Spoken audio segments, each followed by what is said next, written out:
YouTube channel. My name is Shivangi Lahoty, aka your designer Didi, and you're currently watching me on Fashionable Sundays. This series is specially dedicated to all my NIFT 2021 aspirants who will be sitting for the examinations on February 14th.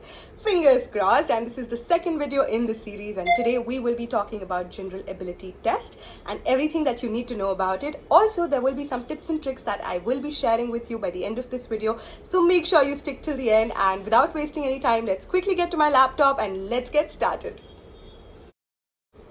Alright, I'm sitting right in front of my laptop now, so let's quickly get started. This entire video has been divided in these many parts. So what is GAT, the weightage, the syllabus, the books I recommend for you, and how to attempt. So make sure you stick till the end. And if you like the efforts I'm putting in, please make sure you subscribe to my channel and give this video a like. It'll mean the world to me, absolutely. Seriously, it'll mean the world to me. But getting to it, what is GAT? GAT is basically your general ability test, right? And it tests you on English comprehension, your general knowledge and current affairs, and quantitative ability and logic and reasoning. So these are the topics that you need to be concerned about when it comes to GAT, and this is an examination which happens for all the departments of NIFT.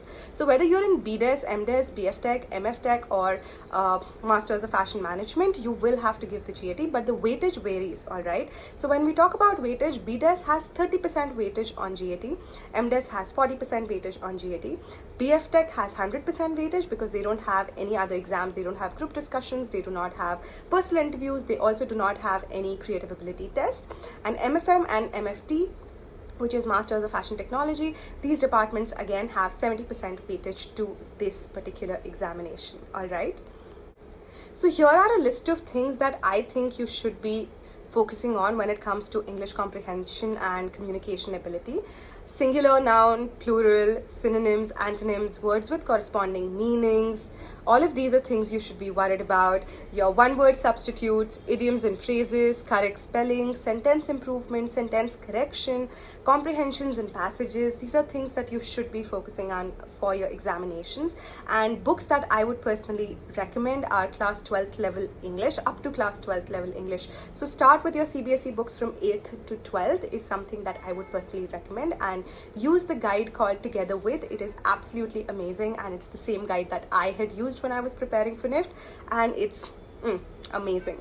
So go ahead and invest in this, or else just invest in your course books from class 8 to 12th and go through them and work on these particular topics. These are topics which are of utmost importance for your NIFT entrance examinations for GAT. Right? Getting to your analytical ability and logical ability, which is basically quantitative ability and math and logic and reasoning, you have these particular topics according to me which you should be focusing on. These are things that are a part of the syllabus, a major chunk of the syllabus, which is probability, statistics, addition, multiplication, division, fractions, percentage, rate of interest, work and task, ratio and proportion, averages, profit and loss, problem based on age, time, speed and distance based problems, blood relations, direction sense, Venn diagrams. These are things that you should be considering, right, for your math and your logical reasoning. Again, for this, I recommend class 10th level math books. R.D. Sharma is a great guidebook for 10th math for CBSE students. So is R.S. Agarwal. And this is something that you could invest in for your math and problem solving. Of course, complete guidebooks for NIFT are already available in the market, and I have shared a complete list of my suggestions for it, free of cost for all of you. So if you want to go ahead and invest in those books, the link is in the description. Just fill in your email address and I will email you the list of those 5 or 6 books that I have curated with my personal experience. Getting to the last bit, which is general knowledge and current affairs, which is really vast. There are 2 things that you should know here. There are 2 kinds of GK questions that will come, right? There is static and then there is current affairs. So static GK is things like geography, history, Indian politics, Nobel Prize winners, brand ambassadors for different brands, famous fashion designers, different crafts of India, different weaves of India. For current affairs, I would personally suggest these are topics that, according to me and from the last previous years of questions that I've come across. These are things that you should be focusing on. The world has been hit by COVID-19 in 2020, which means that current affairs would mostly revolve around it. So the impact of COVID-19 is one thing that you could focus on. Virtual fashion shows became a thing. How the entire fashion industry coped up with this pandemic could be another topic, right? Big collaborations and big launches that happened. Say, for example, India is launching, Tesla in the country. Tesla's coming to India in March, apparently. So that's one thing that you should know about, right? It is one of the fastest EV vehicles in the world, and it's coming to India. And impacts of obviously China and export and import, and these are topics that you should be worried about and that you should be focusing on. Make in India movement has become bigger than it ever was, and these could be topics that you would want to focus on as well. And I know it's really vast and you have been looking for resources for general knowledge, so I have a bunch of a bunch of links down below in the description. Go ahead and click on those links. Those are different websites that I found on the internet. These are not my advertised platforms, and I'm not getting anything from them. These are not sponsored links. These are just good links with details about current affairs and GK, and I thought it will benefit you, so hence I'm sharing this list with you. And this brings us to the end of those 4 topics which you should be focusing on in terms of your syllabus. Now, how to attempt the paper, right? These are some key tips that I have with you, which I'm sharing with you here, which is start with your strengths, finish off topics that you're really sure of. This not just builds up your confidence, but it also gives you a moral boost that you've covered 20 to 30% of the paper, and you also get time this way and to focus on things that are tough for you, so you kind of buy yourself more time. So for example, I'm really I was very weak at math, and I remember focusing completely on my English first, finishing off the whole English chunk, and then finishing off my general knowledge. This is how I had attempted my paper, and then moving on to logic and reasoning, because it is again simpler than working with math, and then I had moved to math at the last. So this gave me ample time. So you could go ahead and follow the same process. For you, maybe logic and reasoning is easier, or maybe GK is easier. And I would also advise you personally to attempt GK first, because it's either a yes or a no.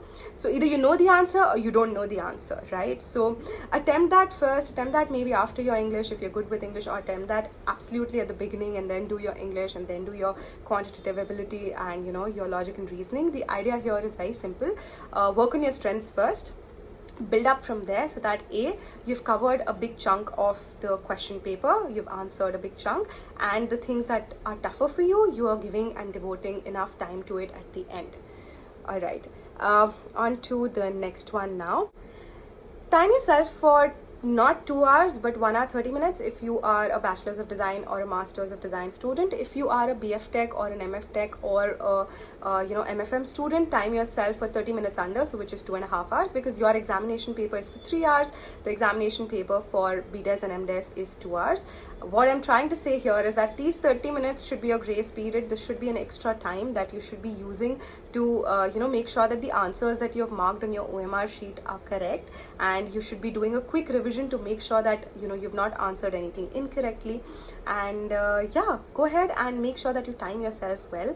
Another thing is that work your way section wise instead of jumping from one section to another, because this just causes chaos and you might end up missing out on a couple of questions and might regret later, or you might just miss out some answers and incorrectly answer. Maybe you leave question number 9 absolutely and start marking from 10, but you're answering 10 for 9. So what will happen is all the corresponding answers, if you were answering CCBA, you would be answering CBAA instead of that, if you know what I mean. Basically, just follow a pattern and do it section wise instead of going ahead and jumping around like a mad person without any clarity. You'll just create a lot of chaos for yourself and a lot of confusion. Make your life simpler, guys. And also, something that I have been saying for the last 4 years to all my students: carry multiple pencils, erasers, sharpeners, carry a mechanical pencil if need be, so that you don't require sharpening. And basically, the idea is stock yourself up with stationery. That should not be an excuse. The last thing during an examination that you need to worry about is stationery, so make sure you don't mess that up. Carry ample stationery with you. keep drinking water, stay hydrated during the examination, and you've got this. You've all got this. I am super excited to see your results because I do know that you're my students and you're all going to do extremely well. That's it for this video, guys. I hope you enjoyed watching it and you benefited from it. If you did, make sure you consider subscribing and giving this video a big fat thumbs up. Also, coming up next week is all about CAT. We will be focusing on creative ability test. Your CAT tricks and tips are something that will be shared. I will also be doing a mock paper solving, so make sure you watch the video for next Sunday, for the coming Sunday. Make sure you don't miss out on it. And also at the same time, please keep leaving your questions for me, because I will be making a very big frequently asked questions separate video. I've had hundreds of questions coming in, some of them are repeats, but I would advise and encourage you to leave me questions in the comment section. I'm gonna try and cover as many of them as possible before your entrance examinations, so that your FAQs are all solved at one go in that one master video. All right then, I'll see you in the next one now. Bye, all the best.